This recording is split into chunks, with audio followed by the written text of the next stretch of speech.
5 আগস্টের পর থেকে বাংলাদেশের বিনোদন অঙ্গনে তীব্র অস্থিরতা দেখা দিয়েছে।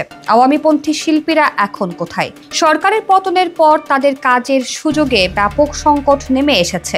এই শিল্পীরা যারা একসময় আওয়ামী লীগের সঙ্গে জড়িত ছিলেন, এখন আওয়ামী লীগের দোসর হিসেবে আখ্যায়িত হয়ে অনেক ক্ষেত্রে কর্মহীন হয়ে পড়েছেন। তবে এর মধ্যেও বেশ কিছু শিল্পী নিজেদের আড়ালে রেখেছেন, আর কিছু বিদেশে গেছেন। তবে প্রশ্ন উঠছে, তারা আবারও পেশাগত জীবনে ফিরতে পারবেন কিনা। 2024 সালের জানুয়ারিতে ঢাকা 10 আসন থেকে আওয়ামী লীগের মনোনয়নে সংসদ সদস্য নির্বাচিত হন অভিনেতা ফেরদৌস আহমেদ, কিন্তু 5 আগস্টের পর তার খোঁজ পাওয়া যায়নি। এই পরিবর্তনশীল পরিস্থিতিতে শুধুমাত্র ফেরদৌসই নন, আরও বেশ কয়েকজন আওয়ামীপন্থী শিল্পী বর্তমানে পেশাগত সংকটে পড়েছেন। তাদের অনেকেই অভিযোগ করছেন কাজের সুযোগ কমে গেছে এবং তাদেরকে আওয়ামী লীগের দোসর হিসেবে আখ্যায়িত করা হচ্ছে। একই সময়ে অভিনেত্রী সুবর্ণা মুস্তফা, গায়িকা মমতাজ এবং অভিনেত্রী নিপুণ আক্তারও নিজেদের আড়ালে রেখেছেন। সরকার পতনের পর তারা কোনো নতুন কাজ পাননি।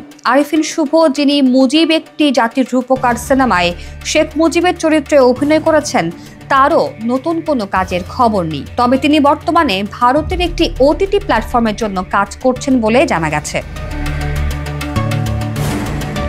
এদিকে চঞ্চল চৌধুরী, যিনি সামাজিক মাধ্যমে নিয়মিত পোস্ট করলেও নতুন কোনো কাজের খবর প্রকাশ করেননি, কিছু ওয়েব সিরিজে কাজ করছেন, তবে তার ভবিষ্যৎ প্রকল্প নিয়ে কোনো ঘোষণা আসেনি। এদিকে বাংলাদেশের চলচ্চিত্র শিল্পী সমিতির সভাপতি মিশা সওদাগর উল্লেখ করেছেন, বর্তমানে বাণিজ্যিক সিনেমাগুলি ঈদকেন্দ্রিক হয়ে গেছে, ফলে সারা বছর কাজের সুযোগ কমে গেছে। বেশ কিছু শিল্পী দেশের বাইরে চলে গেছেন এবং সেখানে নতুন কাজ শুরু করেছেন। তবে তাদের অনেকেই সরকার সমর্থিত শিল্পীদের প্রতি কঠিন অবস্থানে থাকায় দেশে কাজ পাচ্ছেন না। 5 আগস্টের পর বাংলাদেশের বিনোদন জগতে রাজনৈতিক বিভাজন স্পষ্ট হয়েছে। সরকার সমর্থিত শিল্পীরা এখন নানা ধরনের পেশায় সমস্যার সম্মুখীন। কিছু শিল্পী বিদেশেও চলে গেছেন, বেশিরভাগই এখন নতুন কাজের খোঁজে আছেন। এই পরিস্থিতি এখনও জটিল এবং তাদের জন্য আগামী দিনগুলোতে কি অপেক্ষা করছে সেটি এখন সময়ের ব্যাপার। সঠিক পরিবেশ ও সুযোগের অভাবে এই শিল্পীরা কি আবার ফিরে আসতে পারবেন কিনা, সেই চ্যালেঞ্জ নিয়েই শিল্পমহলে চলছে আলোচনা।